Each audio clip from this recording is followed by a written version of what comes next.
isrof ketgan. Ko'p narsalar, masalan, telefon o'yinlariga qiziqardim. 3 ta asosiy fan, 3 ta fandan mental arifmetika, matematika va ingliz tilidan bo'lib o'tdi.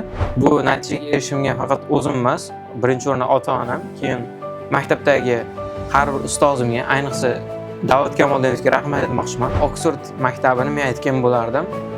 Ilm deb.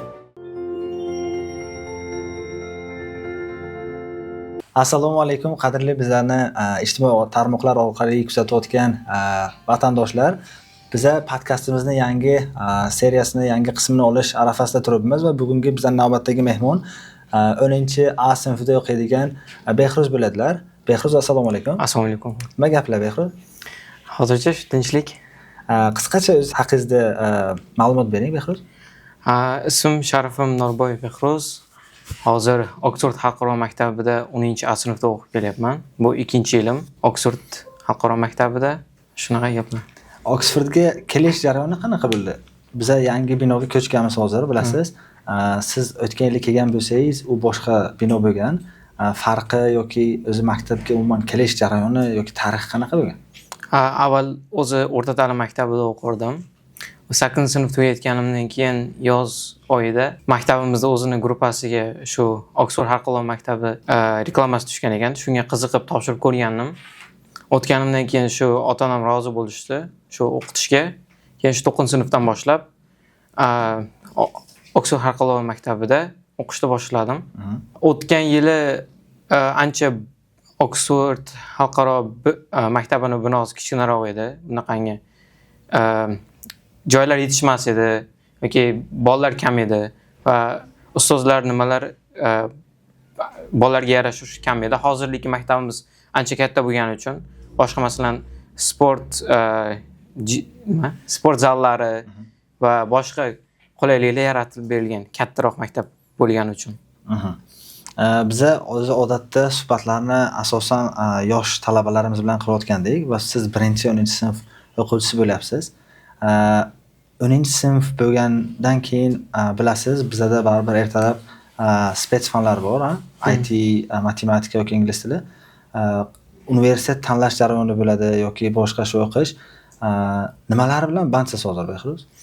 Hozirda 9-sinf paytim IELTS olganim uchun 10-sinfda 1-yil boshidan SAT o'qishni boshladim. SAT'imni dekabr oyida topshirib bo'lganim uchun hozirda endi AP fanlariga tayyorlanyapman.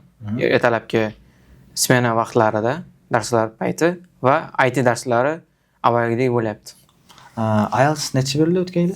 O'tgan yil topshirgan paytim 6,5 chiqqan edi. Yangilash niyatingiz bor? Yaqinda yana retake qilaman, qaytadan topshirib, yanada balandroq ball uchun harakat qilasan. Endi matematika qanaqa ketyapti? Matematika birinchi avvalgi maktabimda ham ko'p, kichkinaligimda o'zi ko'p repetitorlarga borganman. Matematikani yaxshi ko'rganim uchun ko'p boshqa qo'shimcha darslar qilib boshqa ustozlarga borganman, lekin juda ko'p ustoz almashtirganman shu paytgacha. Sababi ustoz almashtirganim sababi ularni bilimida emas, ularning o'tish metodida edi. Meniki bilan ularning o'tish metodi qanaqadir to'g'ri kelmas edi. Dars paytlari, nima paytlari qanaqadir tushuntirish nimasi menga uncha yaxshi kelmas edi. Chunki ko'p ustoz almashtirganman, lekin bu yerga kelib Davlat Kamoldinovich bilan birinchi kunlardan boshlaganimdan keyin Davlat Kamoldinovning metodlari, strategiyalari, o'zini mavzuni tushuntirishda, har bir mavzuni tushuntirishda o'ziga yarasha tushuntirishlari menga qanaqadir boshqacha tuyuldi va Davlat Kamoldinovni kursida hozirgacha o'qib kelyapman. O'sha matematika fan SAT olib bo'lganimdan keyin ham hozir AP dan tayyorlanyapman Davlat Kamoldinovda. Xo'sh, demak siz IELTS olgansiz, 10-sinfga kelib, SAT ham olgansiz. AP nimaligini bitta tushuntirib o'ting, Behruz. AP bu Amerikani studentlari uchun, o'zi asosan Amerikan studentlari uchun bo'lgan bitta test. Bu testda agar yaxshi ball olsa 5 ballik shkalada baholanadi. Agar 4-5 olinsa yaxshi ball hisoblanadi. O'sha 4-5 ball olingan tufayli keyinchalik universitetda agar masalan 2 semestr bo'lsa, qaysidir fandan ham agar 5 olsam, birinchi semestr yoki ikkinchi semestrimni qoplab beradi va men u payti o'qishimni puli ham kamayadi, o'qishimga bo'lgan o'qishga ketadigan vaqtim ham kamayadi. Ya'ni birinchi semestrda o'qimay turib fanliklarimdan o'tishim mumkin, ya'ni 5 chiqishi mumkin.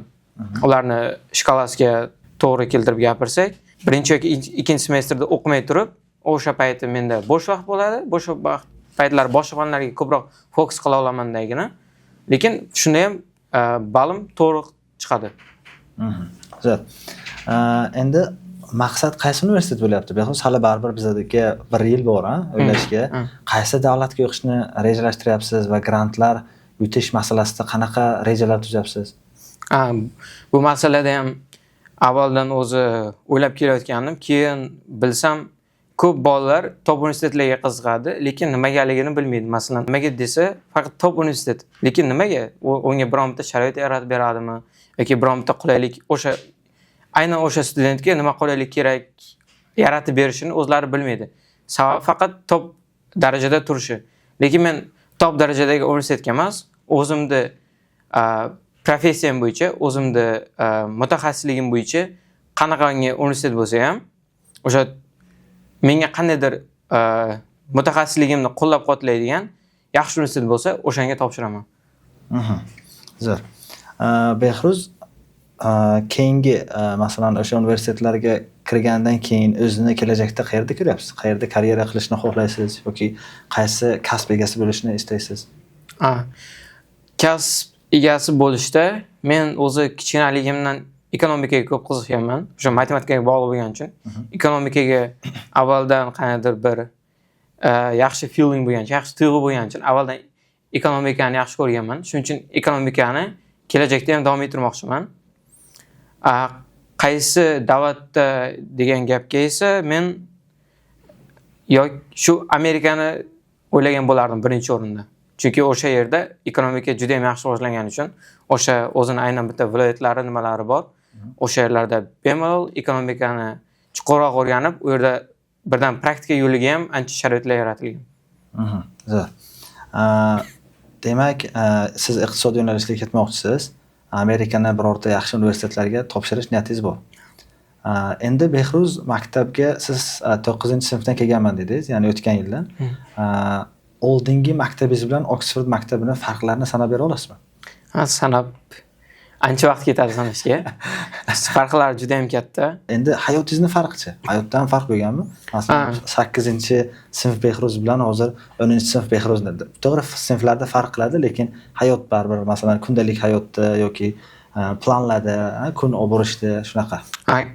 8-sinfdagi Behruz bilan hozir 10-sinfdagi Behruz taqqoslaydigan bo'lsam, u paytlar juda ham ko'p vaqtim isrof ketgan. Ko'p narsalar, masalan, telefon o'yinlariga qiziqardim yoki bolalarga ko'p tashqariga o'sha aytganimdek sinfdoshlarim masalan aynan bitta katta maqsadi yo'q bo'lgani uchun ularga men ham qo'shilardim. Chunki mendagi muhit shunaqa edi.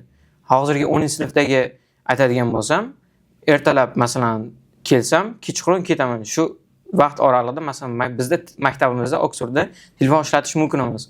Va ertalabdan kechgacha men telefondan uzoq bo'laman. Bu 8-sinfda paytim esa maktabga borardim. Hattoki maktabda ham bola darsda telefon o'ynab o'tirishadi. Shu tomondan men ko'proq yomon muhitga qo'shilib qolganim deb o'ylayman o'sha paytlardagi. Ko'p vaqtim isrof ketgan. Behruz, bilasiz, maktabimiz tomonidan xalqaro olimpiadalarga qatnashiladi. Yaqinda oktyabr oyida adashmasam Dubayga borib kelgandik, bolalarni Dubayga olib borishgan, yaqinda Malayziyaga olib borishdi. Endi boshqa davlatga planlashtirishyapti. Siz Malayziyaga bordingiz. Bunaqa Malayziyada nimalar bo'ldi? Qaysi fandan qatnashdingiz, nimalar qildingiz? Qancha odamlar bor ekan, nechta davlatdan odamlar kelgan ekan? Malayziyadagi olimpiada ham juda katta masshtabda o'tdi. Bizlar yangi yildan oldin borgandik. O'sha yerda taxminan 8 kunlar bo'ldik va 2 kun olimpiada bo'ldi. 2 kun olimpiada payti 3 ta asosiy fan, 3 ta fandan mental arifmetika, matematika va ingliz tilidan bo'lib o'tdi. Men o'zimni matematikada sinab ko'rmoqchi bo'ldim. Chunki avvallari ham bu O'zbekistonda ko'p matematika bo'yicha olimpiadaga qatnashardim, lekin bu o'zimiz davlatda bo'layotgani uchun baribir chetdagi davlatdagi olimpiadaga qanday bo'lar ekan, qanaqa o'tar ekan, qanday bolalar kelar ekan degan nima juda ham qiziqtirdi. Ayniqsa qanaqangi savollardan bo'lishi. Keyin adashmasam asosan Osiyo davlatlaridan bo'ldi. Indoneziya, Malayziyaning o'zining davlatidan, o'zimizda O'zbekiston Toshkentliklar ham ko'p borishdi, Samarqanddan ham ko'p bolalar borishdi. Shu asosan O'rta Osiyo va Osiyodagi davlatlardan bo'lishdi o'sha studentlar. taxminan 1,5 mingtaga yaqin bola qatnashdi o'sha olimpiadada. Har bir bolaga o'sha yoshga qarab kategoriyaga bo'lindi. Va men o'sha matematikadan qatnashib birinchi o'rinni oldim va super kubok bilan taqdirlandim. Qanaqa u? Shu siznikimi? Behruz super kubok. Ajoyib qilgan narsa ekan, ha? Mana shu super kubokni birinchi o'rinni olganlarga shuna taqdirlashdi.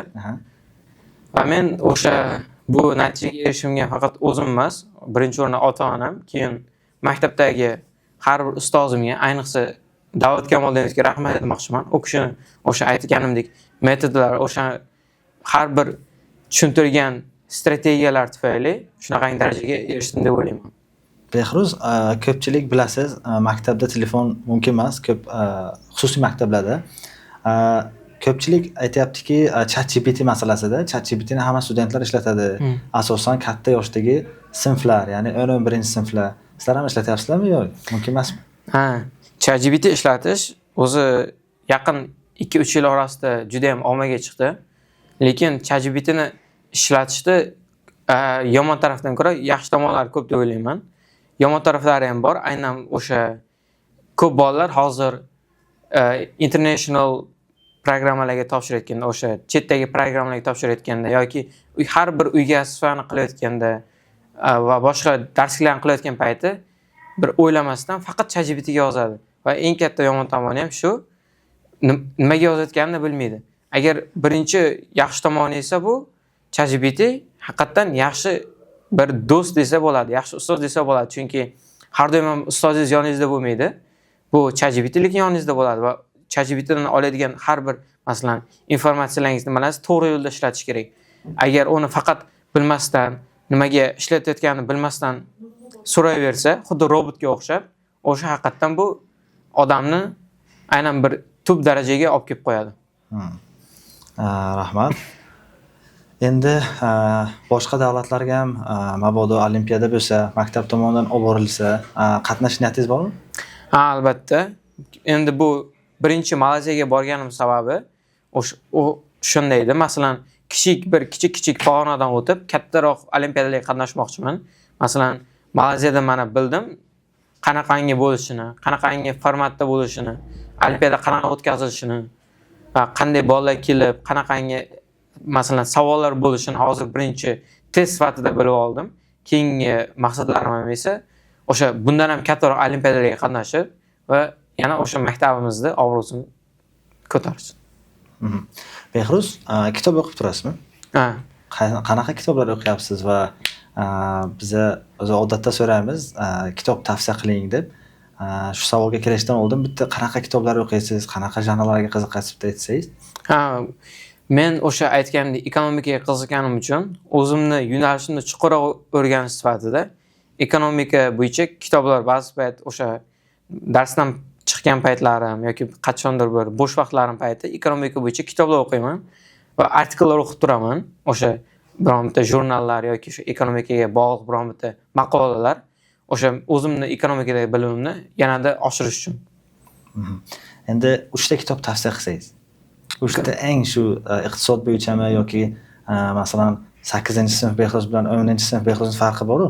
Shu 8-sinfdan Behruzni 10-sinfga ko'targan o'sha 2 yil ichida Behruzning hayoti o'zgargan o'sida, ya'ni shunaqa o'sha sizni o'zgartirgan bir kitoblardan aytsangiz, tomoshabinlar, hamyurtlarimiz manfaatdor bo'ladi. Birinchi kitob o'zi hamma ham biladigan Atomic Habits degan kitob, o'sha atom odatlari degan. O'sha kitobni ham o'qib, ancha dunyoga qarashim o'zgargan. Buni 9-sinf paytimiz ustozimiz bergandi shu o'qishga va har kuni dars payti o'qib aynan bitta o'zimizga kerakli ma'lumotni olardik va o'sha ma'lumotdan o'zimizga qandaydir bir yomon hayotdan yaxshi hayotga ko'tarilish uchun bir yaxshi kitob, o'sha Atomic Habits degan kitob, o'shani tavsiya qilarim birinchi o'rinda. Ikkinchi o'rinda esa aytadigan bo'lsam Mark Zuckerbergning kitobi bor. O'sha o'zimizni bibliotekada turgan paytda qiziqib olib o'qigandim. O'sha Mark Zuckerberg qanaqangi nimalardan kechib o'tgan, o'zi qanaqangi odam, o'sha ekonomikaga qilgan bo'lgan ishlari va kichkina masalan studentligidan to katta bo'lguncha qanaqangi yo'llarni kesib o'tgani bo'yicha kitob o'qigandim. Juda ham bir yaxshi kitob edi, ma'lumotlarga to'la. 3-kitobni aytadigan bo'lsam, men o'sha o'zingiz tavsiya qilgan ekonomika bo'yicha Economics in One Lesson degan kitob edi. O'sha kitobni ham tavsiya qilgan bo'lardim. Ekonomikani juda ham bir oson yo'lda, oson tilda tushuntirilgan. Masalan, kimdir ekonomikaga qiziqsa, o'shani yaxshi va juda ham oson qilib tushuntirilgani uchun boshlang'ich fundament sifatida shu kitob o'qishni tavsiya qilgan bo'laman. Rahmat. Behruz, endi bizani kuzatayotganlar bor YouTubedan. O'shalarga, ya'ni yoshi katta odamlar bor, yoshi kichkinalar bor, ukalarimiz, akalarimiz, katta insonlarga, jamiki insonlarga bitta sabab ayting, nima uchun ular masalan Oksfordga kelib o'qishlari kerak? Oksfordga kelib o'qishlarini eng katta sababi deb o'ylayman, bu muhitda eng katta sababi muhit. Hamma bolalar masalan top universitetlarga topshirishmaydi yoki qiziqishmaydi yoki o'sha aynan bitta disiplina shakllantirilgan bitta maktabda o'qishmaydi. O'shaning uchun Oksforddan ularga tavsiya qilgan bo'lardim. Aynan birinchi o'rinda hozirgi bolalar telefonga ko'p vaqtini sarflayotgani uchun telefondan birinchi ajratiladi va o'sha disiplina shakllantirilgan muhitga joylashtirilib, o'sha yerda eng yaxshi ustozlar bilan dars qilib, o'shalardan bilim olishadi. Rahmat. So'z o'rnida Behruz Oksford maktabini 3 ta so'z bilan ta'riflab berishing iloji bormi? 3 ta so'z bilan qiyin, lekin aytsa bo'ladi. Birinchi o'rinda bu Oksford maktabini men aytgan bo'lardim. Ilm deb, chunki o'sha boshqa joyda topilmaydigan, ba'zi joylarda topilmaydigan ilmni o'sha Oksfordga kelmay olganman. Ikkinchi o'rinda bu har doim aytganimdek o'sha muhit. Ko'p joylarda bunaqangi muhit topmaganman. Uchinchi sababi esa bu o'sha aynan bitta experience-ga, tajribaga ega yaxshi ustozlar deb aytgan bo'lardim. Bunaqangi ustozlarni boshqa maktablarga solishsak topish qiyin va Oksford maktabi shunaqangi tajribaga va o'zini darsligi bo'yicha eng yaxshi ustozlar bilan ta'minlab beradi studentlarni. Rahmat Behruz. Kattakon rahmat bizani bugun suhbatimizga qo'shilganingiz uchun va katta natijalaringiz bilan kelganingiz uchun. Sizga kelajakdagi o'qishlaringizga omadlar tilab qolamiz va 11-sinfda bundan ham kattaroq natijaga erishishga bardavom bo'ling deymiz. Kattakon rahmat sizga. Rahmat sizga ham chaqirganingiz uchun. Mana qadrli tomoshabinlar, Behruz bilan suhbatimiz ham yakuniga yetdi. Agar sizning ham farzandingiz Oxford International Schoolda ta'lim olishni xohlasangiz, albatta bizlar bilan aloqaga chiqinglar va bizlar ularga ilm berishdan va ularni intizomli va natijali farzand qilib chiqarishga sizlarga ko'makchi bo'lamiz. Kattakon rahmat, sog' bo'linglar. Rahmat.